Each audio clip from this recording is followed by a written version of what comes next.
La mission handicap du groupe Crédit du Nord a été créée en 2008 à l'occasion de la signature du premier accord sur le handicap.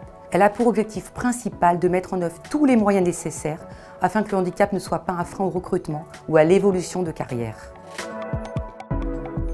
La mission handicap se fixe 4 axes prioritaires en lien étroit avec des référents handicap présents dans chaque entité du groupe et véritable interlocuteur privilégié des collaborateurs. Tout d'abord, une attention toute particulière est portée aux collaborateurs en situation de handicap. La mission handicap, les infirmières et médecins du travail se concertent très régulièrement pour offrir à chaque collaborateur concerné un soutien et une écoute directe. Deuxième axe très important, le recrutement.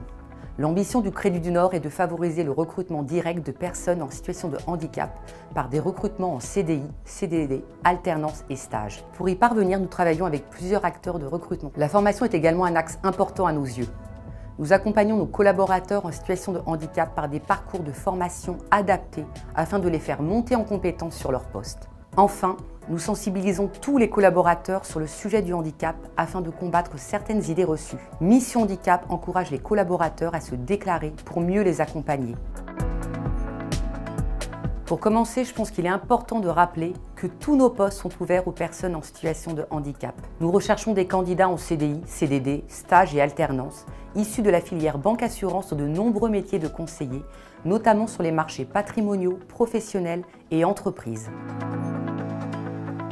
Ne pas déclarer son handicap, c'est passer à côté d'un accompagnement dédié qui améliore sa qualité de vie au travail et permet d'être ainsi plus performant. En effet, un collaborateur n'ayant pas fait la démarche de reconnaissance peut se retrouver en difficulté sur son poste du fait de son handicap sans que nous le sachions. Cette reconnaissance va lui permettre d'obtenir un aménagement physique de poste de travail ou d'horaire, la prise en charge des frais d'appareillage, diverses aides financières, etc. La priorité reste l'aménagement du poste de travail de nos collaborateurs afin que ces derniers puissent travailler dans les meilleures conditions possibles. Des aménagements d'horaire et du temps de travail peuvent également être proposés aux collaborateurs en situation de handicap pour notamment faciliter leurs démarches et les accès aux soins et puis également pour tenir compte des contraintes de transport liées à la nature de leur handicap.